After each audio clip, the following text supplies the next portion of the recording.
білетіндер бүйтіп голосовосында полный экран көрсететін. Ішті сөйтіп отырсыңдар, андай қай жақта жүргендерін таппайсыңдар, басып жіберіңдер.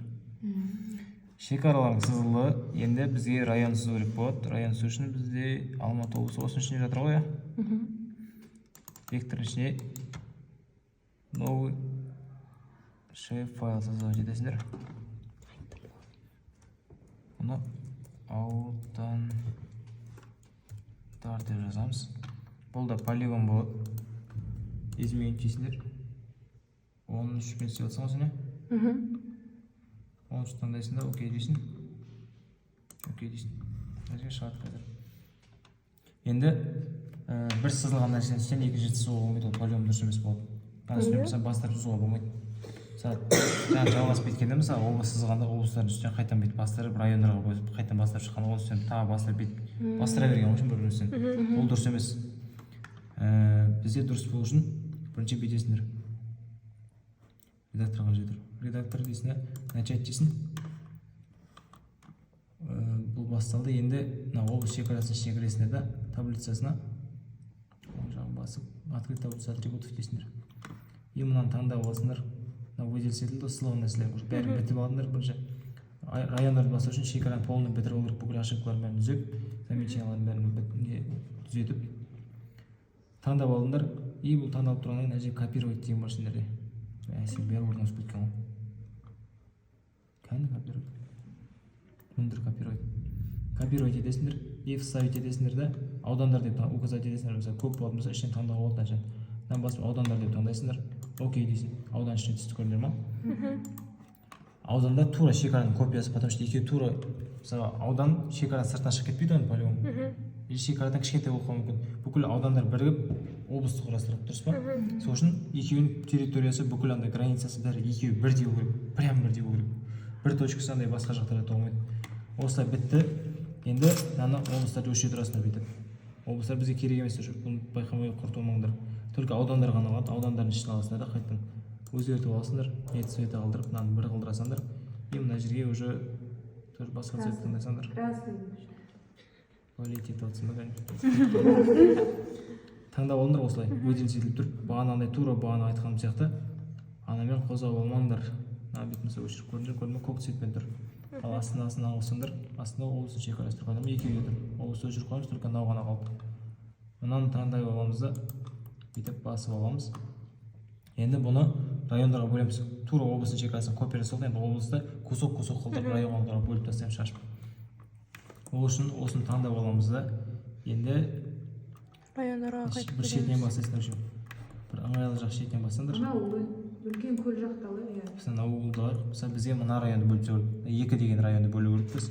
2 деген районды бір несі қарауыңдар қай жаққа кетіп, мына мен бұларға кетеді, мына жер бүйтіп бітеді екен көрінді ма? Сары сызықтар ғой, мына фиолетовый, розовый. Жоқ, мен наларды айтып отқам ғой, налар ма деп. Мына райондар.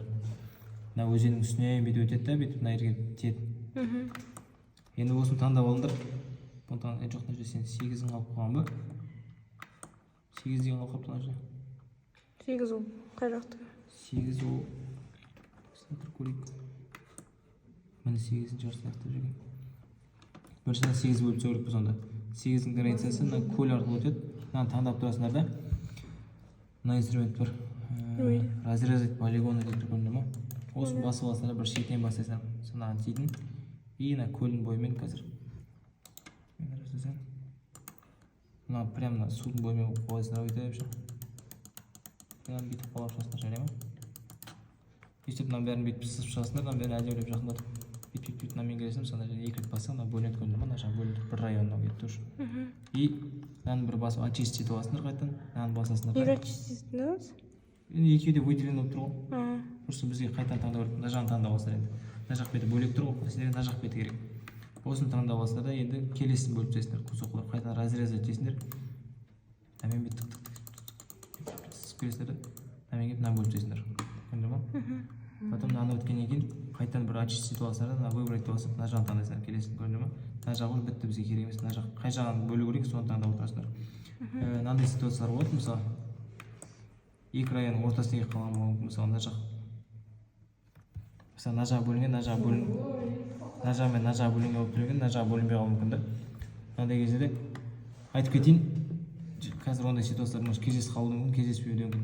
Мысалы сендер мына районды бөліп тастайсыңдар бүйтіп ше, и өзен іздеп жатқан кездер көрдіңдер ма? Бізде аудандардың шекаралары мысалы өзендер арқылы бөлініп жатыр. Өзеннің мына беті басқа район болса, мына беті басқа район. Мына ілені бүйтіп сызып келесіңдер да, мына жерге районға келіп тірелесіңдер, и уже сызылған нәрсе тұр ғой. Сызылған нәрсенің үстінен қайтадан сызуға болмайды деп айттым, көрдіңдер ма? Ондай жерде мысалы бүйтіп сызып келесіңдер да, мысалы мына районды алып қайтадан бөлемін деп айтсаңдар, мысалы бүйтіп келесіңдер. Мысалы мынандай жағдайлар болып қалды, мысалы мынандай жерге келіп тидің ғой, и мысалы ары қарай өзен кетуі мүмкін да, бүйтіп ше, ана сияқты мынандай ситуация. Наоборот етсінші.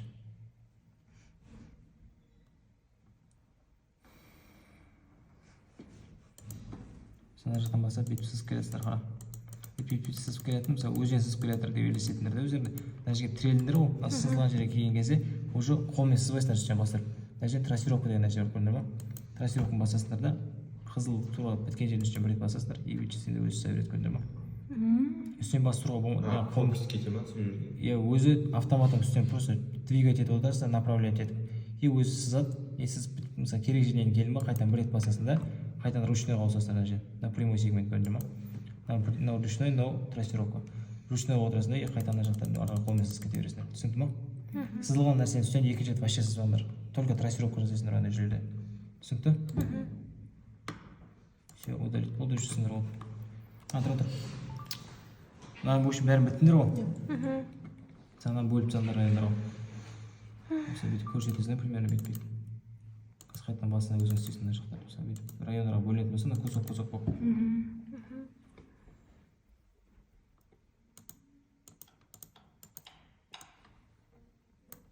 Осылай бөлінсеңдер тұтқанлар. Енді мына жерде бірінші редакторды сақтап аласыңдар, сохранить, завершить аласыңдар. И оны біткеннен кейін райондардың ішіне кіресіңдер. Открыть таблица атрибутов деген. Осының ішіне кіресіңдер да. Добавить поле деген болады. Мына жерге name деп жазасыңдар. Аттарын жазу керексіздер, в общем. Name деп жазасыңдар. Потом мына жерге текст деп таңдайсыңдар. Окей дейсіңдер. Мына жерге көрдіңдер, поле добавить етілді, name деген. Енді мына жерде сендерді бүйтіп үстінен бассаңдар, жақындатады, 8-ге жақындатып көрдің ма? 8 дегенде мына жерге ID-на 8 деп жазып қойсыңдар. Мына жерде бар ғой, бір айтып кететін. Мына сохранить, завершить деп баспасаңдар, добавить поле істемейді. Неактивный болып тұрады, потому что анау сохранить, завершенный болғаннан кейін ғана мынау добавить поле деген ашылады. А сен мынау неактивный болып тұрады. Мынау жаңағы, в общем, істеп алдыңдар, енді қайтадан редактор етесіңдер да. Начать деп алып, мына жерге үстінен басасыңдар, мысалы мына жерге ID-на 8 деп жазасыңдар. Қандай сан тұр, соны жаза бересіңдер ғой. Ішіне тұрған. И 8 дегенін көресіңдер, қандай район екен.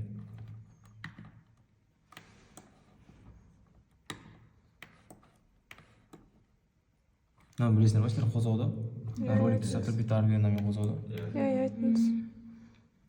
8 Жамбылский район, Жамбыл аудан деп жазасыңдар.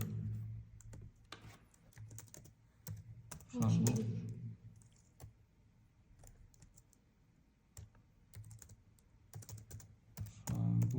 ауданы. Келесінің үстіне екі рет басасыңдар. 2 деген қандай район?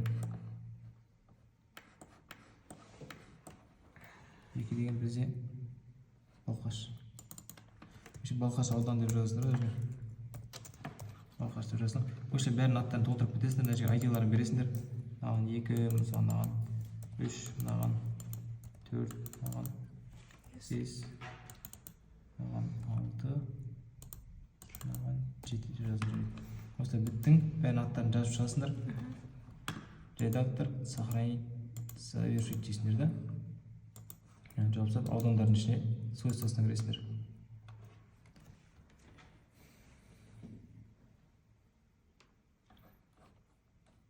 Потом свойствосына кірген жерде символы деген тұрады. Категорияда басасыңдар. И ішіне, общем, категорияның ішіне ID таңдалып тұрсыңдар. Және ID деген бағаны сендер жазылған сандар, 1, 2, 3, 4, 5 райондардың сандар. И добавить все дейсіңдер мына жерге.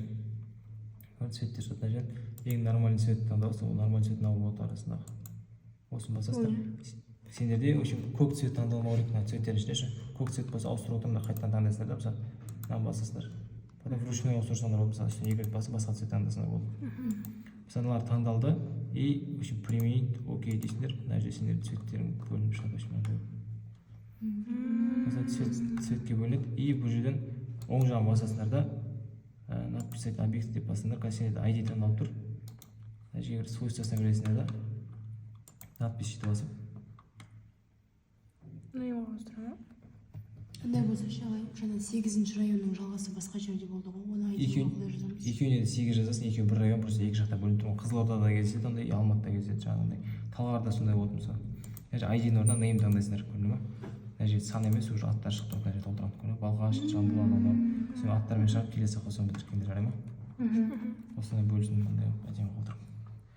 Все, мынаны қайтадан удалить етіп тастайсың, өзің басынан істейсің ғой. Жарай ма? Осыны ашылайын да. Мынаның ішінен керек емес бәрін таңдайсың да. Редактор деп керек еместеріңді өшіре саласың да X-ті басып. Сохранить. Сен шейв файл дайын тұр қазір нәрсе. Просто наласында қайтадан облыстан шығып, осыны копировать етіп, аяқ сайт етіп жалғастыра берсін жұмысын. Сен без названия сақтап қалғансың. Вообще сақтап. Без названия болып тұр ғой. Обычно бұрын сақтағансың ба негізі вообще? Иә, сақтағам. Просто без названия деп сақтап қойсың. Өздері Атын ауыстырса болады ғой. болады, өздерінің аттарымен сақтаңдар айтады. Жүр тұрасың.